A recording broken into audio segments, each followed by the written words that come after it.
نحمدہ ونصلی علی رسولہ الامین المکین الحنین الکریم الرؤوف الرحیم اما بعد فاعوذ باللہ من الشیطان الرجیم بسم اللہ الرحمن الرحیم۔ واجب الاحترام ساتھیو، اللہ تعالیٰ کا بے پائے لطف و کرم اور اس کا احسان عظیم ہے کہ جس کی توفیق سے ہم اس کے ذکر کے لیے اس کے گھر میں جمع ہیں۔ کل ہم نے سورہ البقرہ کی آیت نمبر 235 تک بات کو مکمل کیا تھا، اور مضمون اللہ کریم نے طلاق کا وہ شروع کر رکھا ہے۔ آگے آیت نمبر 236 میں اللہ کریم نے ارشاد فرمایا کہ لا جناح علیکم ان طلقتم النساء ما لم تمسوهن ان تفریضوا لهن فریضۃ ومتعوهن علی الموسع قدرہ وعلی المقتر قدرہ متاع بالمعروف حقا علی المحسنین، کہ تم پر اس بات میں بھی کوئی گناہ نہیں کہ اگر تم نے اپنی منکوحہ عورتوں کو ان کے چھونے یا ان کے مہر مقرر کرنے سے پہلے طلاق دے دی ہے تو انہیں مناسب خرچہ دو، وسعت والے پر اس کی حیثیت کے مطابق اور تنگ دستی والے پر اس کی حیثیت کے مطابق یہ خرچہ مناسب طریق پر دیا جائے، یہ بلائی کرنے والوں پر واجب ہے۔ اس آیت کریمہ میں اللہ کریم نے طلاق کی ایک ایسی شکل کا اظہار کیا کہ جس میں ایک تو حق مہر نہ باندھا گیا ہو، اور دوسرا عورت کے ساتھ ازواجی تعلق جو ہے وہ نہ بنایا گیا ہو۔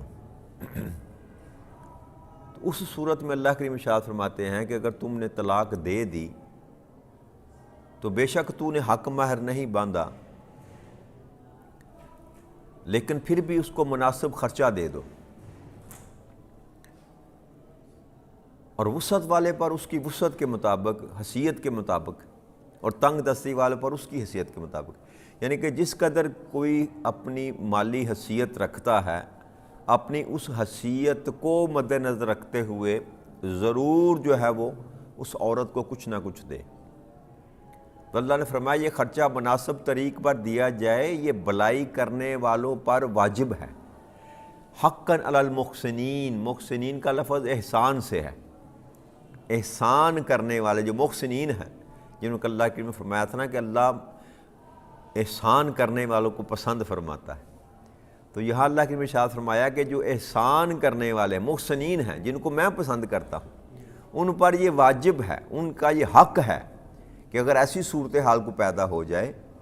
تو وہ لازماً کچھ نہ کچھ اس عورت کو کچھ نہ کچھ نقصان تو اس بی بی کا ہوتا ہے نا، جس کا نکاح ہو جائے اور طلاق ہو جائے تو باوجود اس کے کنواری ہونے کے پھر بھی کنواری نہیں رہتی، تو اللہ کریم کہتے ہیں کہ اس کو کچھ نہ کچھ ادا کر دیا جائے تاکہ کچھ دن کے معاملات وہ اپنی زندگی کے پورے کر سکے۔ تو یہ اللہ نے فرمایا کہ یہ تمہارے لیے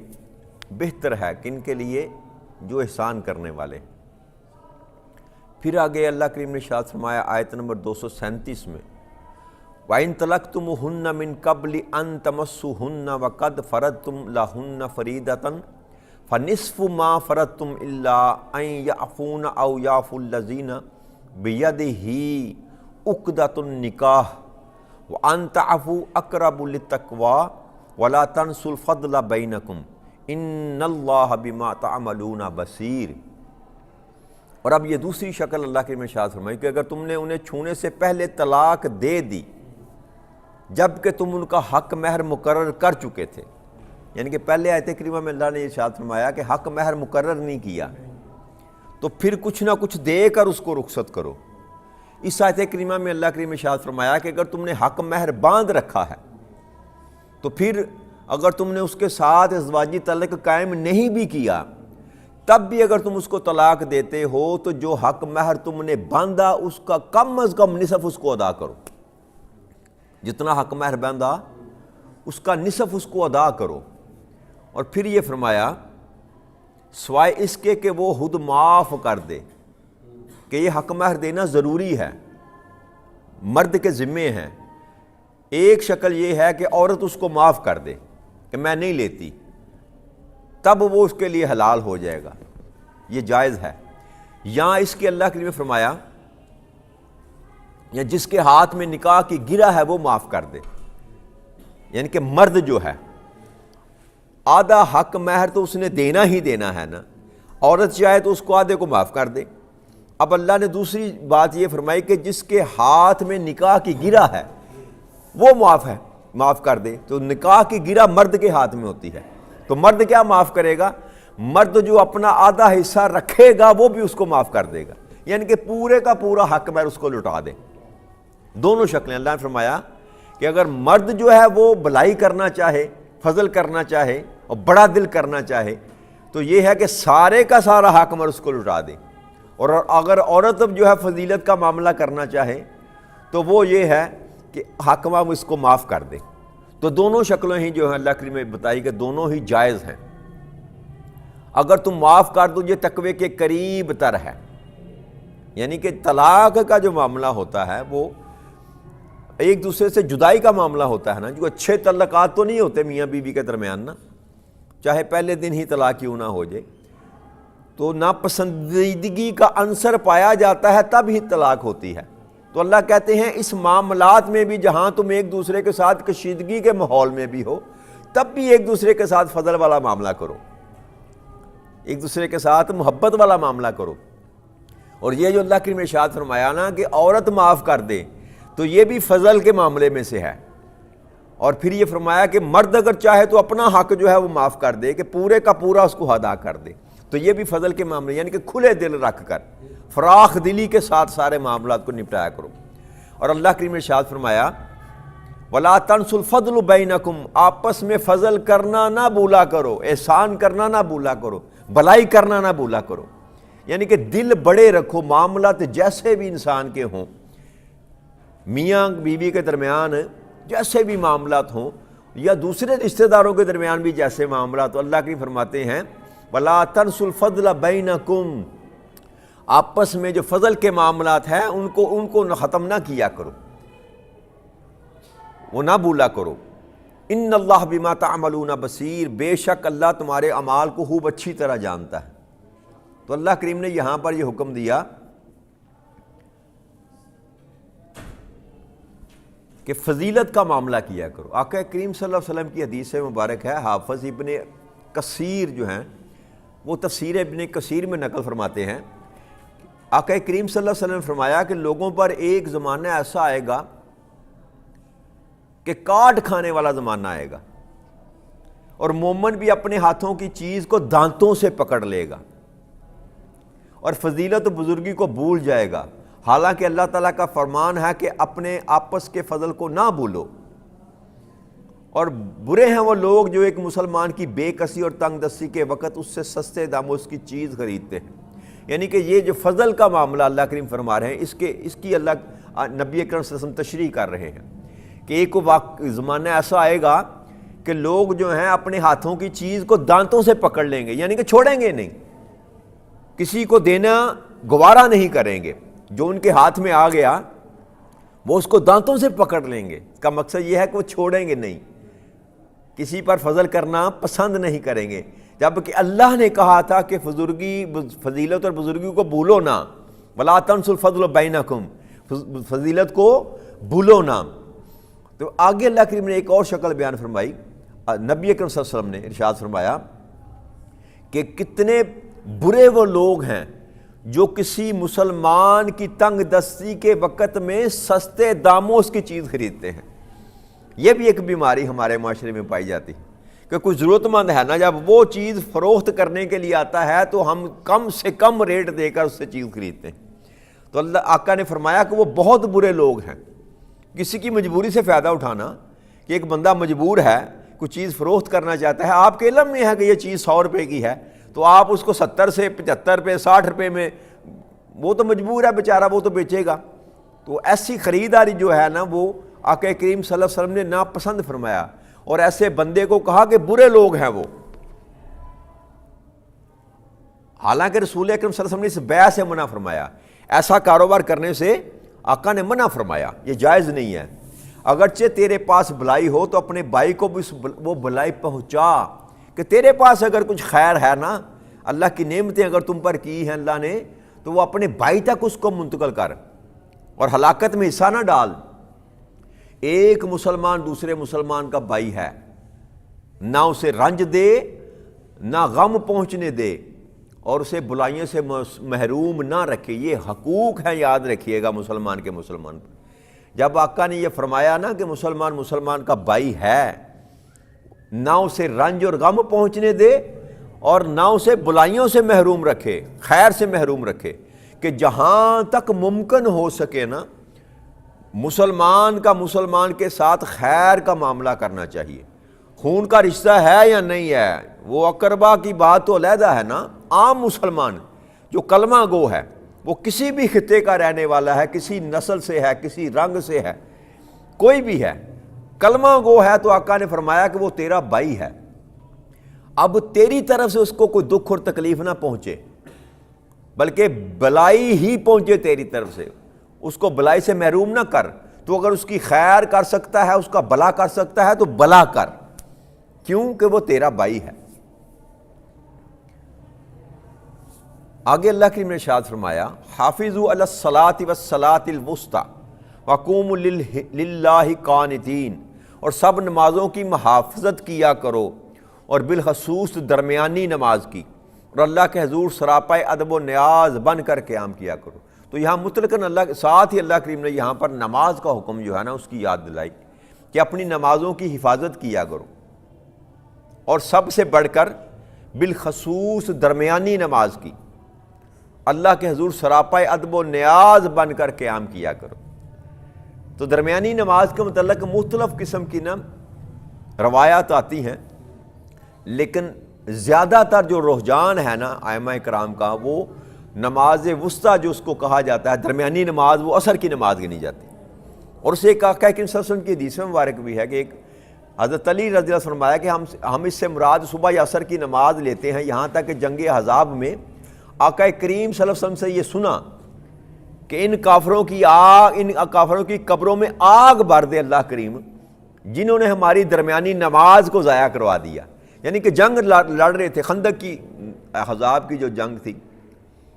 تو اسی اثناء میں آپ کے کام کرتے کرتے نا آپ کے عصر کی نماز نکل گئی، تو آپ نے فرمایا کہ ان کی قبروں کو اللہ آگ سے بھر دے کہ انہوں نے ہماری درمیانی نماز جو ہے وہ ضائع کروا دی۔ تو اس حدیث مبارک سے یہ بات جو ہے نا معلوم ہوتی ہے، اور امام احمد بن حنبل، امام شافعی کا بھی یہی مذہب ہے، امام ابو حنیفہ بھی اسی کو صحیح مذہب مانتے ہیں کہ درمیانی نماز جس کا ذکر کیا گیا خاص طور پر وہ عصر کی نماز ہے۔ تو اللہ نے فرمایا کہ ساری ہی نمازوں کی حفاظت کیا کرو، اور خاص کر عصر کی نماز کی حفاظت کیا کرو۔ اور پھر دوسرا حکم یہ دیا کہ اللہ کے حضور جب بھی آؤ ادب اور نیاز کے ساتھ قیام کیا کرو، کہ یہ نہیں آئے کہ دو چار ٹھونکے لگائے اور وہ گئے، آنے کی بھی جلدی اور جانے کی بھی جلدی۔ تو اگر میں نے آپ سے عرض کی تھی نا آپ سے کہ نماز میں اگر ادب نہیں ہے تو وہ نماز ایسی ہے جیسے آپ نے پڑھی ہے یا نہیں پڑھی۔ عجز و نیاز اور ادب جو ہے نا اس کے ساتھ ہی نماز جو ہے وہ اپنے مقام کو پہنچتی ہے، ورنہ یہ وہ کیا کہتے ہیں پنجابی چاہتے ہیں نا وگیار کٹن والی گل، تو وگیار کٹن جڑی اس کا فائدہ کوئی نہیں ہے۔ بندہ آیا بھی، وقت بھی اپنا نکالا، مسجد میں آپ تشریف بھی لائے، اور پھر آپ دل لگا کر اللہ کے سامنے اپنے آپ کو عجز اور نثاری کے ساتھ اگر سجدے اور رکوع نہیں کرتے تو پھر نماز پڑھنے کا فائدہ کوئی نہیں۔ یہ کہ فرض پورا کیا جی بس میں نے نماز پڑھ لیا، بس بے نمازی میں نہیں ہوں، تو اس کا حاصل کچھ نہ ہوگا۔ وہ پنجابی جانتے ہیں جنہ گڑ پاؤ گے اتنا میٹھا ملے گا، جی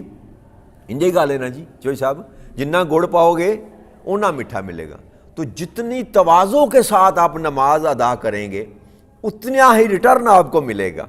اور وہ کیفیت جو آقا کریم صلی اللہ علیہ وسلم کی حدیث مبارک ہے نا کہ تو اس طرح نماز ادا کر کے جیسے تو اللہ کو دیکھ رہا،